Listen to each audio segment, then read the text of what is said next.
कहते हैं कि जो दौड़ता है वही गिरता है। आप जब किसी विषय में अपनी राय रखेंगे तभी तो विमति भी आएगी, नहीं तो विमति ही नहीं आएगी। तो चूँकि समसामयिक जो संदर्भ हैं हमारे सनातन धर्म के, हिंदू धर्म के, उन पे हम अपने शास्त्र और अपनी परंपराओं के अनुसार विचार सामने रखते हैं, इसीलिए उस पे बात होती है। विवाद तो अभी तक नहीं कोई हुआ, हाँ बात ज़रूर होती है और वो होनी भी चाहिए। वो तो प्रतिदिन हमारे घरों में सिद्ध होती है। जब हम भोजन बनाते हैं तो भगवान के सामने खड़े होते हैं, गुरु के सामने खड़े होते हैं, आप ही ब्रह्मा है, आप ही विष्णु हैं, आप ही महेश हैं, ये सब कहते हैं।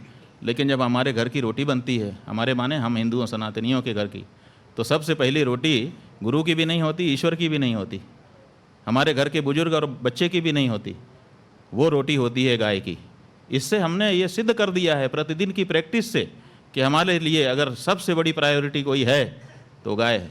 मैं एक सवाल स्वामी जी से करना चाहूँगा कि आज जो स्थिति है, हम सब जानते हैं कि बांग्लादेश और पाकिस्तान भारत का ही हिस्सा थे, 71 में अलग अलग देश बने, लेकिन आज वहाँ पर जो सनातनियों की, हिंदुओं की जो स्थिति है, उस पर इस देश का एक सामान्य हिंदू सनातनी क्यों नहीं खड़ा होता, उसके भीतर वो दर्द क्यों नहीं होता, मैं ये जानना चाहता हूँ। गाज़ा फ़िलिस्तीन में होने वाले का यहाँ दर्द महसूस होता है, लेकिन जो बांग्लादेश और पाकिस्तान में हो रहा है उसका दर्द हमें महसूस क्यों नहीं होता? वो भी तो मानवता है। कि सबसे पहले तो ये समझ लीजिए कि जो हमारा धर्म है उसकी क्या प्रकृति है और उनका जो धर्म है, तथाकथित धर्म शब्द से तो कहना नहीं चाहिए, उनका जो मजहब है उसकी क्या प्रकृति है, दोनों को समझने, पहले प्रकृति को समझना पड़ेगा। प्रकृति ये है कि उनका धर्म ही गिरोहबंदी है, गोलबंदी है। मेरे गोल में आ जाओ, काम पूरा हो गया, अब हम पूरी तरह से तुम्हारा प्रोटेक्शन करेंगे और अपने गोल से तुमको किसी हालत में निकलने नहीं देंगे, गोल के विरुद्ध कुछ करने नहीं देंगे, गोल में रहो, हम प्रोटेक्शन की जिम्मेदारी लेते हैं। इसीलिए गोलबंदी अगर हमारे प्रकृति में भी होती तो वहाँ पर अगर किसी के ऊपर कुछ होता तो तुरंत हमको भी प्रभाव पड़ता, क्योंकि गोलबंदी हमारे स्वभाव में नहीं है। अगर उसकी आवश्यकता होगी, वो पुकार लगाएगा तो हम ज़रूर उसके लिए खड़े होंगे। और देखिए, इसीलिए चाहे बांग्लादेश हो, चाहे पाकिस्तान हो, चाहे कहीं दुनिया का दूसरा भूभाग हो, जब वहाँ से कोई समाचार आता है कि वहाँ के हिंदू आवश्यकता महसूस कर रहे हैं तो कोई भी हिंदू खड़ा होता है, चूँकि उनकी गोलबंदी है। तो जहाँ पर जितनी बड़ी गोलबंदी होगी, हमारे राजनीतिज्ञ उसको ज़्यादा महत्व देंगे। यही तो हम कह रहे हैं कि भारत के जो हिंदू हैं, चूँकि गोलबंद नहीं है, वो ध्रुवीकृत नहीं है, इसीलिए उनके बारे में ज़्यादा उनकी सोच नहीं रहती है। ज़्यादा उनके पास खड़े होकर के अपने आप को मैं भी आपके साथ हूँ ऐसा दिखाने की उनकी कोशिश नहीं रहती है। ये तो ठीक है, सुविधा की बात है। किसी समय जब हमारी बात किसी के पक्ष में होती है तो वो उसको समझता है कि हमारे लिए कह रहे हैं, जब विपक्ष में होती है और जवाब नहीं होता है तो क्या करे, कुछ तो जवाब देना है, तो वो विपक्षी के साथ खड़ा दिखाने की कोशिश करता है। इससे क्या होता है? इससे हम प्रभावित नहीं होते। सत्य को असत्य नहीं कर सकते और असत्य को सत्य नहीं कर सकते, इसलिए कोई इसको नहीं बदल सकता। अभी मुक्तेश्वरानंद जो है वही रहेगा। आप इमेज कितने दिन तक बनाओगे, कैसे बनाओगे? इमेज बना करके किसी को आप सिद्ध नहीं कर दोगे कि ये वो है। काई लगती है लेकिन वो छूट भी जाती है, तो सांचे में डालने की कोशिशें होती हैं। उससे क्या होता है? जब हम गंगा जी का आंदोलन कर रहे थे, मनमोहन सिंह की सरकार थी, तब यही लोग कहते थे कि ये तो वाजपेयी है, अब कह रहे हैं कांग्रेसी है। इससे क्या होता है? अभी ये बात सच सामने आई कि गोलबंदी नहीं है, हम लोग एक नहीं है।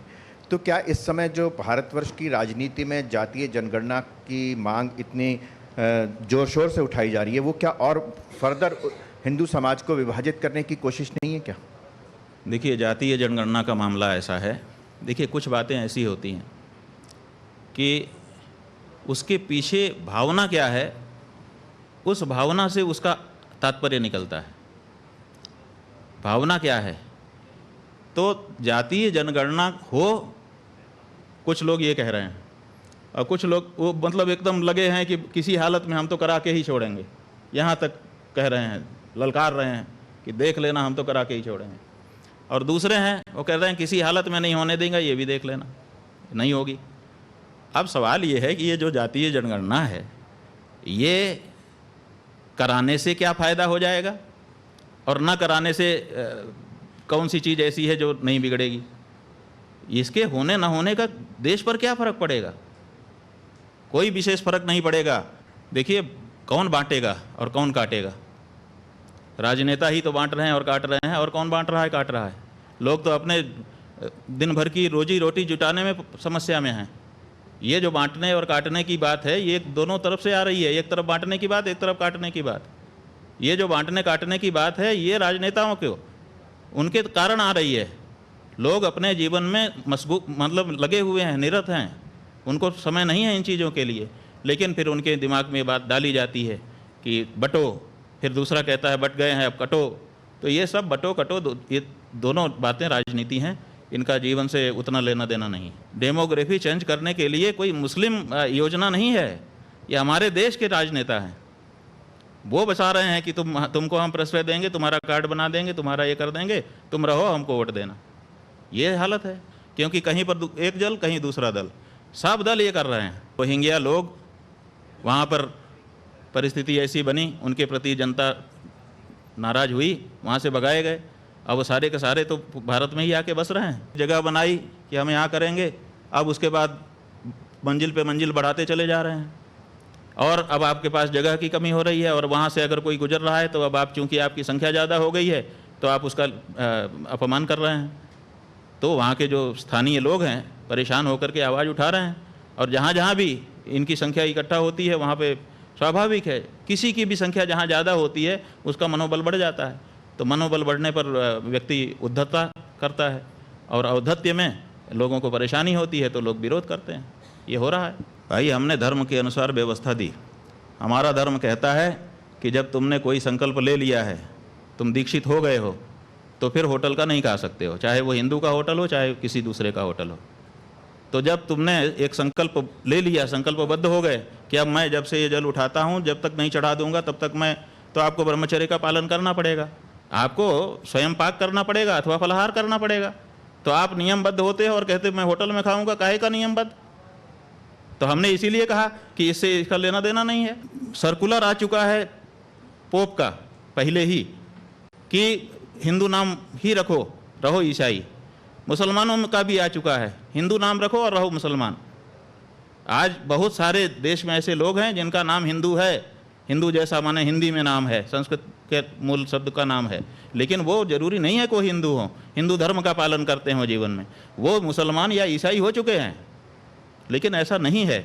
इसीलिए धर्म नियम को धारण कर लेने के बाद स्वयं पाक अथवा फलाहार ही होता है।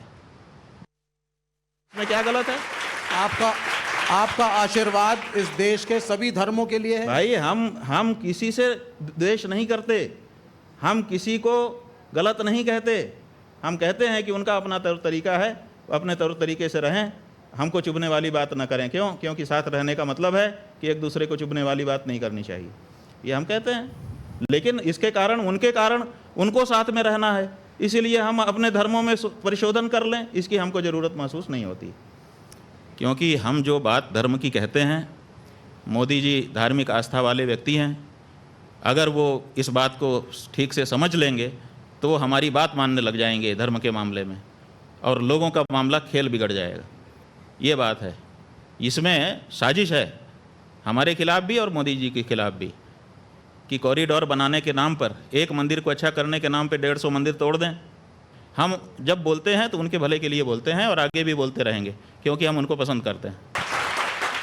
राम मंदिर वाले मामले में इन लोगों ने समझा दिया कि आप वहाँ पे प्रतिष्ठा कर दो तो आप जीत करके 400 पार हो जाओगे।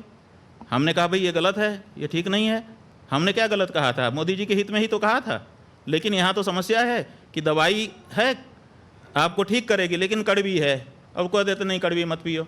अरे भाई, दवाई है, इसको कड़वी ही पीना पड़ता है, तभी अच्छा होता है। जब मोदी जी नहीं रहेंगे तब जो रहेगा उसके बारे में ऐसी कड़वी दवाई हमारे पास रहेगी। जब मनमोहन सिंह थे तब मनमोहन सिंह के लिए कड़वी दवाई थी। लगातार वही है, उन्हीं वही काम कर रहे हैं, वहीं से गलती होती। कॉरिडोर मोदी जी बना रहे थे तो हम क्या करें? बांग्लादेश के नजीबुर रहमान के लिए हम बोलें कि मनमोहन सिंह के लिए बोलें कि स्टालिन के लिए बोलें? बताइए।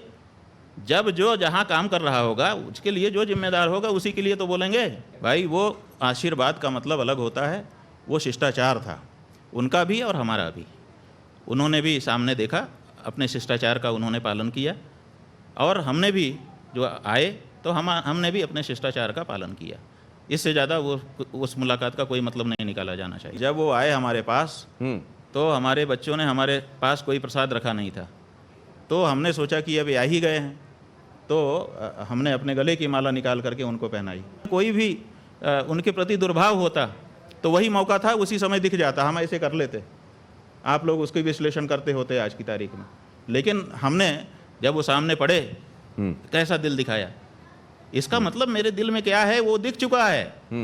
अब तो कम से कम विश्लेषण सही करिए। वो जब धर्म के मामले में खुद आगे आ जाते हैं, देखिए मोदी जी प्रधानमंत्री हैं, प्रधानमंत्री के रूप में उनका स्वागत है, धर्माचार्य नहीं है वो। तो धर्म के मामले में धर्माचार्यों की राय से काम करें तो हम खुल के आशीर्वाद देंगे। एक 5,000 करोड़ की शादी हुई, उसमें आप भी गए शंकराचार्य जी, और मीडिया के ऊपर बहुत सारे प्रश्न आए कि हिंदू धर्म का जो सर्वश्रेष्ठ पद पे बैठे हुए जो शंकराचार्य हैं वो क्यों एक बड़े आदमी के न्योते पे गए। जहाँ तक अंबानी जी के विवाह में जाने का प्रश्न है, हमको जब कोई बुलाता है तो हम ये नहीं देखते कि ये कितने पैसे का मालिक है, किस गाड़ी में आया है, नहीं देखते, उसके भाव देखते हैं और भाव देख करके जाते हैं। आपको नहीं पता है, हम पूछना चाहते हैं आप मीडिया लोगों से कि जब हम किसी गरीब के घर में जाते हैं आपके मीडिया वाले कैमरे वहाँ क्यों नहीं होते हैं, बताओ हमको।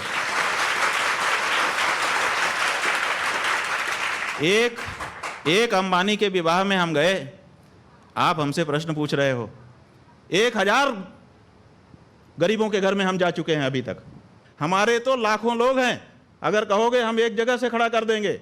1 लाख से कम लोग निकल जाएं अगर हमारे स्वयं के, जिनके घर में बिस्तर नहीं था बैठने के लिए, चबूतरे पर बैठे हुए हैं, हम जाते हैं और उसी खुशी से जाते हैं जिस खुशी से हम उनके यहाँ गए, और उसी हृदय से आशीर्वाद देते हैं।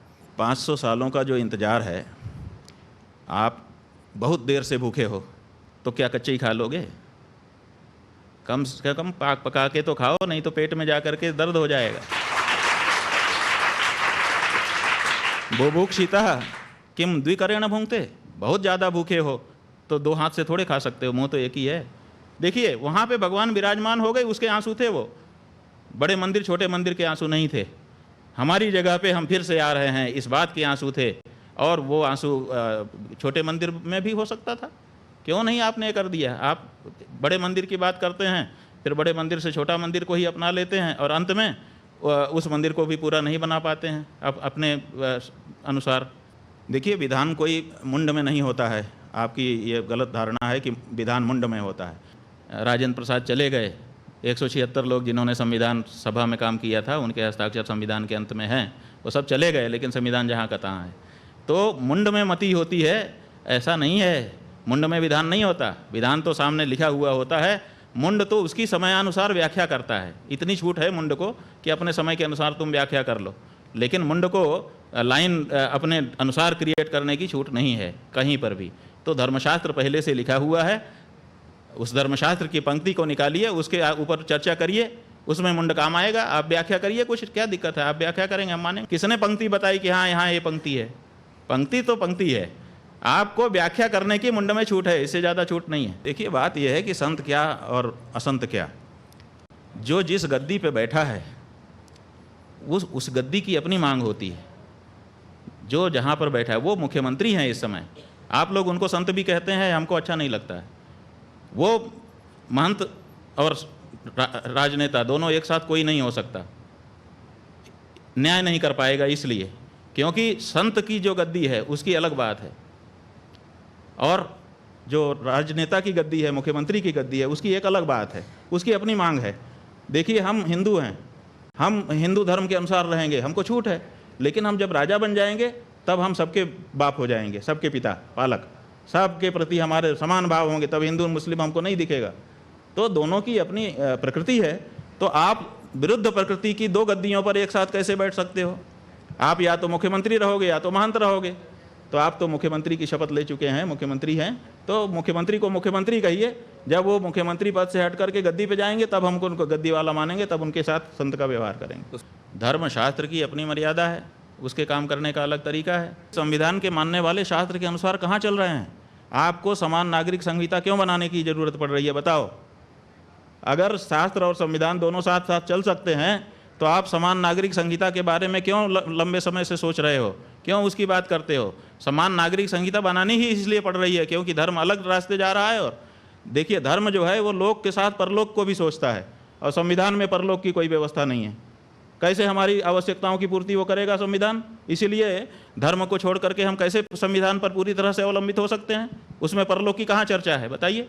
वो केवल लोक के बारे में व्यवस्था बताता है, और हमारा धर्म वो लोक और परलोक दोनों को सुधारने की बात करता है। अंतर है दोनों में। शास्त्र को मानना होगा क्योंकि शास्त्र लोक परलोक दोनों की चर्चा करता है, और हमारा जो जीवन है उसमें लोक परलोक दोनों समाहित हैं। इसलिए जहाँ तक हमको संविधान चोट नहीं पहुँचाएगा वहाँ तक हम उसको मान लेंगे, लेकिन जहाँ चोट पहुँचाता होगा वहाँ तो हमको धर्म को ही, धर्मशास्त्र को ही। उसने कह दिया कि मुझसे भूल हो गई, जा करके सरेंडर कर दिया। आपका जो संविधान कानून बना है उसको भोगने के लिए तैयार है। आप क्या चाहते हैं इससे ज़्यादा? आपकी पुलिस को मशक्क़त भी नहीं करनी पड़ी, बहुत सारी टीमें भी नहीं बनानी पड़ी।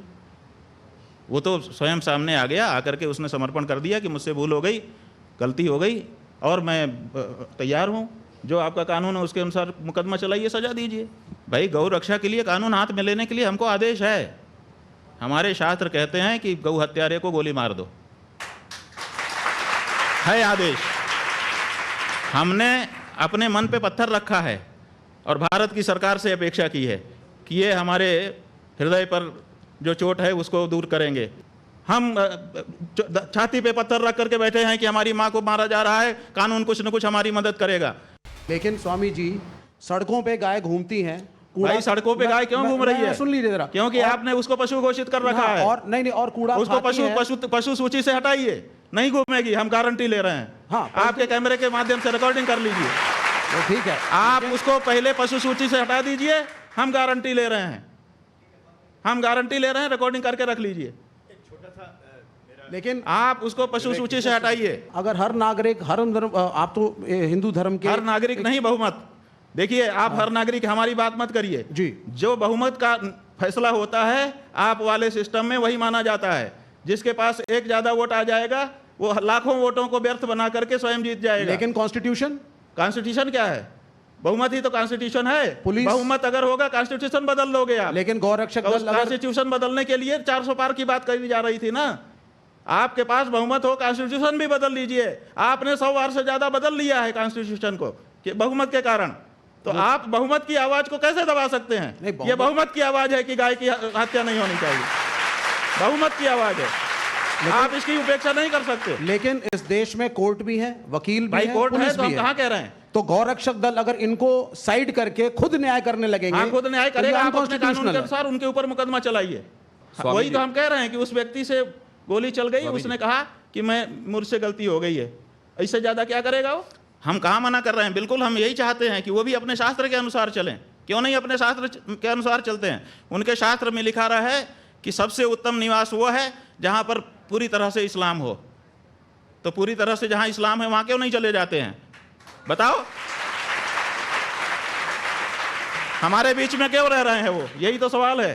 वो पूरी तरह से अपने धर्म का पालन करें कि उनको ऐसे जहां पर उनके धर्म के अनुसार का वातावरण नहीं, उनको क्यों रहना चाहिए? विशेष करके तब जब धर्म के नाम पे उन्होंने हमारे देश का एक टुकड़ा बांट लिया। धर्म के अनुसार रहने की छूट है, लेकिन वो अपने वातावरण में जाके करें। वो गो हत्या क्या है?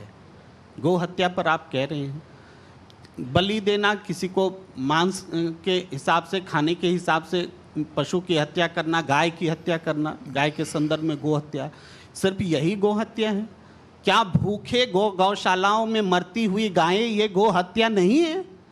इसके लिए कभी आपने कभी कोई आवाज़ नहीं? क्यों गाय गौशालाएं में गायों की हत्या, मौत, वो हत्या मैं मानता हूँ, लेकिन वो गो हत्या नहीं है क्या?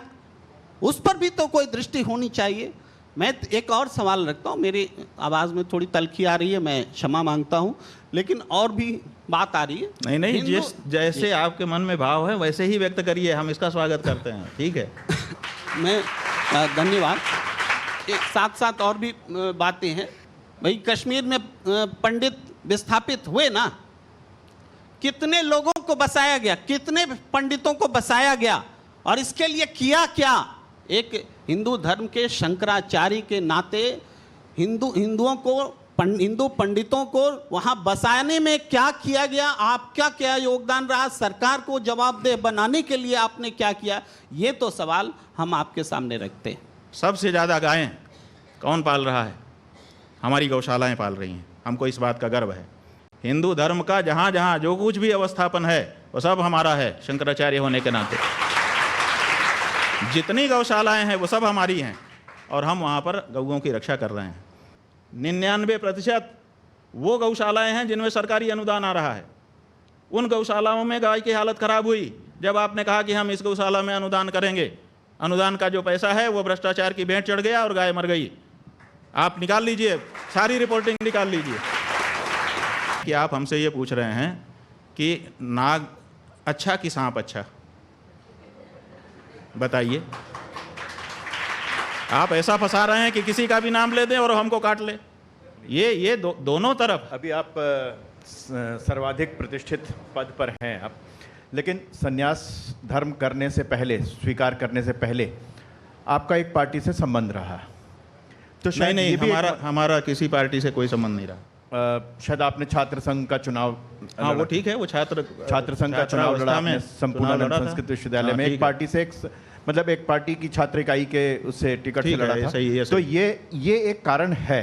स्वामी जी हमारे लिए बहुत ही सम्मानित हैं, लेकिन एक समय जब छात्र जीवन में थे तो उस समय एनएसयूआई की टिकट पर आप वहां पर छात्र संघ के, देखिए ये कितना बड़ा झूठ, इतना बड़ा विद्वान पत्रकार बोल रहा है। नहीं, कितना बड़ा झूठ बोल रहा है ये पत्रकार। अच्छा, ये आरएसएस नहीं, आप हमको प्रमाण दो कि हम एनएसयूआई से कैंडिडेट थे। एक संघ के हैं, छात्र संघ के संघ के हैं, लेकिन झूठ बोल रहे हैं। नहीं, छात्र संघ के झूठ बोल रहे हैं। छात्र संघ के नहीं, हम झूठ नहीं स्वीकार कर सकते। छात्र संघ का अध्यक्ष का चुनाव, छात्र संघ के अध्यक्ष का नहीं तो माफी मांगे झूठ फैलाने के लिए। छात्र संघ आईटी सेल का काम कर रहे हैं, गलत बात है ये।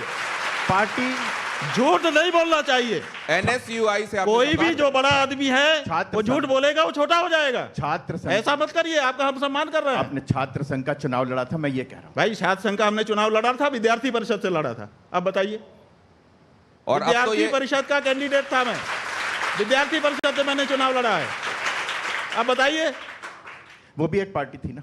ठीक है पार्टी थी, हम कहाँ वो भी मना एक कर रहे पार्टी हैं? थी ना सर? हम तो झूठ बोलने पर आपको कह रहे हैं। नहीं, वो भी एक राजनीतिक दल ठीक है, के रूप में था। राजनीतिक ये तो चलता है। और भी, क्योंकि विमर्श ये चलाया जा रहा है आप लोग देश ये में। बताते हैं कि ये छात्र इकाई है, राजनीति से इसका कोई लेना देना ही नहीं। ज्ञानशील एकता परिषद की विशेषता, ज्ञानशील और एकता के लिए हम परिषद में गए थे, राजनीति करने के लिए नहीं गए थे। और आप अगर विद्यार्थी परिषद के ऊपर ये कहते हैं कि वो भी राजनीति की इकाई है, तो आप इसका मतलब कि अभी रहस्य ही नहीं जानते हैं। इसका मतलब कि आप अंदर की बात कर रहे हैं। विद्यार्थी परिषद स्वतंत्र इकाई है और वो छात्रों के बीच में नेतृत्व की भावना के विकास के लिए कार्य करती है। वो किसी दल का पिछलग्गू नहीं है। विद्यार्थी परिषद का कोई अध्यक्ष हो, आप उससे हमारी बात कराइए। हम विद्यार्थी परिषद में रह चुके हैं। आप हमारे ऊपर ये आरोप लगाएं कि आरोप नहीं है। हम पार्टी है, आज एक बहुत गलत, बड़ी- हम राजनीतिक पार्टी नहीं है। आज एक बहुत बड़ी सामने साफ बात आ गई कि जो एक विभ्रम फैलाया जा रहा था, स्वामी जी के मुख से स्वयं ये बात सामने आई कि वो किसी राजनीतिक पार्टी और खासतौर से एनएसयूआई की टिकट पर नहीं लड़े। ये बहुत बड़ी सच्चाई सामने आई है। तो झूठ को कम से कम जो बड़े लोग हैं उनको कंफर्म करना तो स्वामी चाहिए जी ना, क्या कि जो वो व्हाट्सएप यूनिवर्सिटी में आएगा वही, स्वामी जी अगर एक बड़े और लोग, बात- विचारवान लोग अगर वही बोलने लगेंगे तो आम आदमी का क्या होगा। कि हमारे संदर्भ में किसी भी न्यायालय में हम शंकराचार्य हैं कि नहीं है इसका कोई मुकदमा नहीं है। आपको हम बता देना चाहते हैं, चाहे वो निचली अदालत हो, चाहे बीच की अदालत हो, चाहे ऊंची अदालत हो, किसी भी न्यायालय में ये विचार नहीं है कि हम शंकराचार्य हैं कि नहीं हैं। पहली बात। दूसरी बात, हमारे गुरुजी ने एक मुकदमा एक व्यक्ति के खिलाफ किया था जो अपने आप को शंकराचार्य कह रहा था। तो उन्होंने कहा कि इसको रोक दिया जाए कि ये अपने आप को शंकराचार्य ना कहे, निषेधाज्ञा का वाद कहते हैं इसको। तो वो निषेधाज्ञा का वाद चला, कई वर्ष लगे उसमें, सन 1989 से लेकर के वो चलता रहा। और वो अलग अलग स्तर पर निर्णित होते हुए और जिनके खिलाफ वो मुकदमा हमारे गुरुजी महाराज ने किया था उनको बार बार रोके जाते हुए कि इनको रोक दिया जाए, रोक दिया जाए, रोक दिया जाए, अब वो सुप्रीम कोर्ट में आया हुआ है। उसको गुरुजी हमारे लड़ रहे थे, क्योंकि हमारे गुरुजी शंकराचार्य हैं कि नहीं, इस पर विवाद नहीं था। हमारे गुरुजी ने कहा कि मैं शंकराचार्य हूँ, इनको रोक दिया जाए, उस पर वो मुकदमा चला था और वो अभी सुप्रीम कोर्ट में चल रहा था। उसको लिंगर ऑन टैक्टिस की जा रही है, क्योंकि जो प्रतिपक्षी थे हमारे गुरुजी के सामने वो सिद्ध हो गया कि वो सन्यासी नहीं है। जहाँ तक प्रियंका गांधी के पत्र की है, तो जब हमको शंकराचार्य पद पर अधिष्ठित किया गया तो देश के बहुत बड़े बड़े लोगों ने, उन सब ने अपने अपने ढंग से, बहुत सारे लोग, लाखों लोग वहाँ इकट्ठा हुए। उसके बाद हजारों लोगों ने पार्टिसिपेट किया, सैकड़ों लोगों ने पत्र लिखे, व्हाट्सएप आदि से सूचनाएं दी, बधाई दी, ये दिया, वो दिया, प्रणाम कहा। उसी में कुछ बड़े लोगों ने पत्र भी लिखे।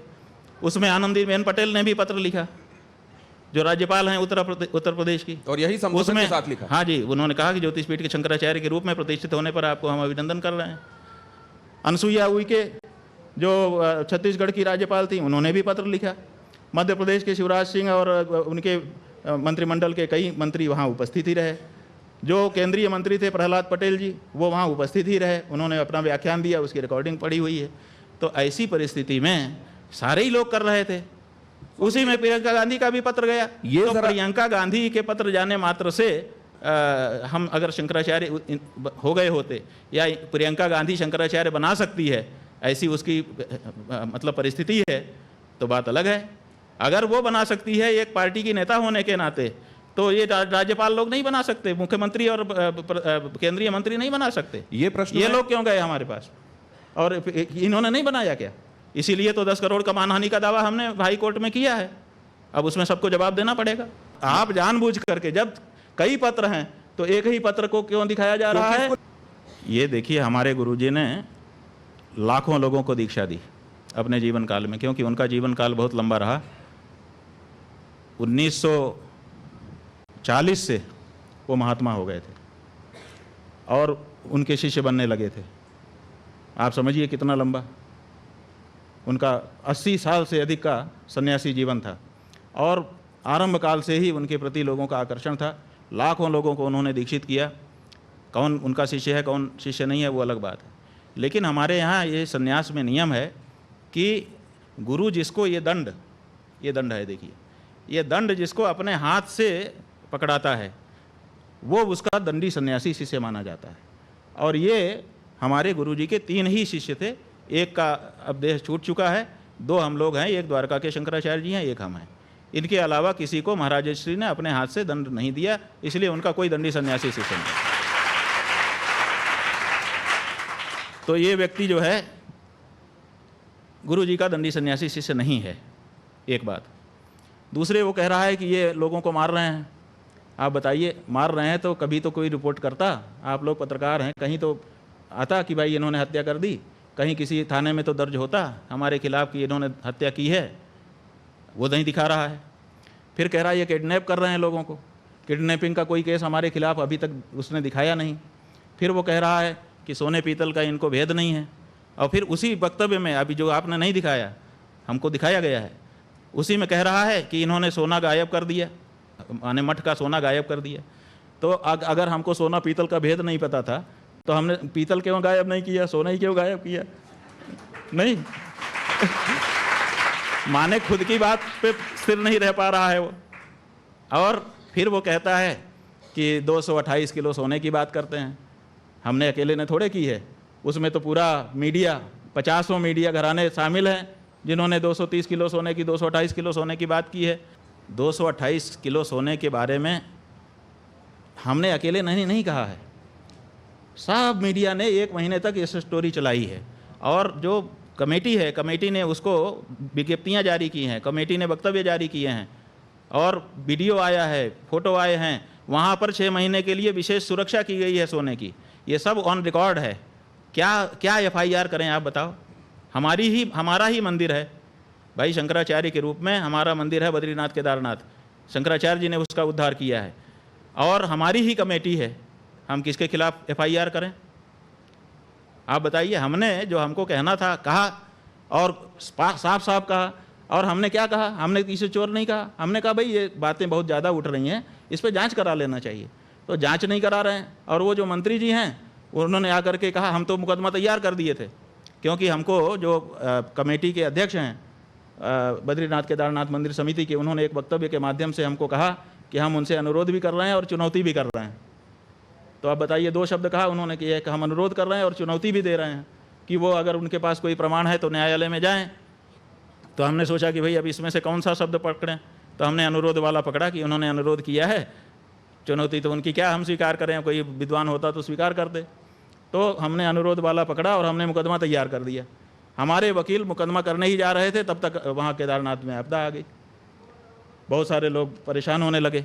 तो हम लोग उसमें मन लगाए और फिर हमारे वकीलों ने भी कहा कि ऐसी परिस्थिति में अपने लोग जाएंगे अच्छा नहीं लगेगा। फिर अभी जब वो बात शांत हुई, फिर से यात्रा शुरू हो गई, तो फिर हमने वकील को कहा कि भाई अब डाल दिया जाए। तो अब हम प्रतीक्षा कर रहे हैं कि वो अपने जांच की रिपोर्ट सार्वजनिक करें, उसका अध्ययन करके तब हम करेंगे जो कुछ। वो कहते हैं कि साधु संतों का क्या मान क्या अपमान। तो सवाल ये है कि जो लोग कानून बना रहे थे मानहानि के, क्या वो लोग आपसे कम जानकार थे कानून के? उसी समय क्यों उसी में एक क्लाज नहीं जोड़ दिया गया कि साधु संतों के लिए ये कानून लागू नहीं होगा, क्योंकि वो तो मान अपमान से परे हैं। एक सन्यासी अपने मान अपमान से ऊपर है, हमारा पीठ मान अपमान से ऊपर नहीं है। हमारे पीठ की गरिमा की रक्षा वो हमारा कर्तव्य है और किसी भी हिंदू का कर्तव्य है। तो हम जो मानहानि के मुकदमे में गए हैं, अपने पीठ के सम्मान के लिए गए हैं, हम इसके लिए नहीं गए हैं कि हमारा मान अपमान। हम तो ऊपर हैं और आगे भी रहेंगे, लेकिन जिस पीठ पर हम हैं वो हमसे तादाद में संबंध उसका बन गया है। पीठ और हम अब 2 अलग अलग नहीं हैं, इसलिए हमारे में पीठ का अक्स आता है। हम जब जाते हैं तो लोग कहते हैं, ये नहीं कहते हैं कि अभी मुक्तेश्वरानंद आया है, 1-2% कहते होंगे, अधिकतर लोग कहते हैं शंकराचार्य आया। तो इसका मतलब कि पीठ से हमको जोड़ करके देखते हैं। तो पीठ के महात्म्य की रक्षा करना, उसकी महिमा गरिमा की रक्षा करना जो पूर्व आचार्यों ने की है, वो हमारा कर्तव्य है और उसके लिए हम गए हैं। ये बात न्यायाधीश महोदय को समझनी पड़ेगी और ऐसी टिप्पणियों से बचना होगा। हम उनसे अनुरोध करना चाहेंगे आपके माध्यम से कि उनको जो टिप्पणी करना हो हम बिल्कुल रोक नहीं लगाएंगे, लेकिन वो सब लिख दें, लिखित में दें, ताकि हम उसके लिए जवाब कर सकें। ऐसी टिप्पणी ना करें कि अखबार में छपवा दें और उसके बाद बात खत्म हो जाए। देखिए, बात यह है कि ये जो आपका सवाल है, प्रश्न है, इसी में जवाब छिपा हुआ है कि कुछ लोग ये चाहते हैं कि एक मामले में हमारी मोनोपोली हो। मोनोपोली क्यों देखते हैं आप? दोनों हिंदू पार्टी है, दोनों को हमारा आशीर्वाद है। शिवसेना भी तो हिंदू पार्टी है, तो आप एक को ख़त्म करके मोनोपोली क्यों करना चाहते हो? वो भी हिंदू है, उनको भी हम आशीर्वाद दे रहे हैं ताकि वो भी बढ़ें, आप भी बढ़ें। तो भाई हम इसके निर्णायक नहीं हैं, इसके निर्णायक जनता है और जनता आगे भी निर्णय करती रहेगी। लोगों का काम है अपने अपने ढंग से अपनी अपनी करनी को दिखाएं, जनता निर्णय करती है। हम कौन होते हैं कि किसी के बारे में कहने वाले? राजनीति में यह चरित्र है, तो हम अपने सब हिंदू भाइयों को कहना चाहते हैं कि देखो, राजनीति करने वाले को हिंदू धर्मशास्त्रों के अनुसार विश्वासघात करने की छूट नहीं है, तो जान लो। ये मत कहो कि हम राजनीति में हैं इसलिए हमको तो ये छूट है। विश्वासघात तो फिर भी पाप ही होता है, दोषी होता है, इसलिए वो उसकी प्रिविलेज नहीं ले सकते आप। तुम आए थे बिना सोचे विचारे आ गए थे, आंख बंद करके, नींद में आ गए थे कि नशे में आ गए थे पार्टी में? जिस समय चुनाव लड़ रहे थे उस समय सब ठीक था और बाद में अचानक तुमको लगता है कि ये पार्टी ठीक नहीं है, इसके विचार ठीक नहीं है। अब वो जिसका हमने विरोध किया वो पार्टी ठीक हो गई। अगर वो भी ठीक हो गई, तुम्हारे मन में कोई बात आ गई, अंदर जाने पे तुमने देख लिया, मान लो, तो कम से कम जब जिसके साथ आए हो अगले स्टेशन तक तो ट्रेन में ही रहोगे कि बीच में कूद जाओगे। For more of such videos, do like, share and subscribe to ET Now Swadesh.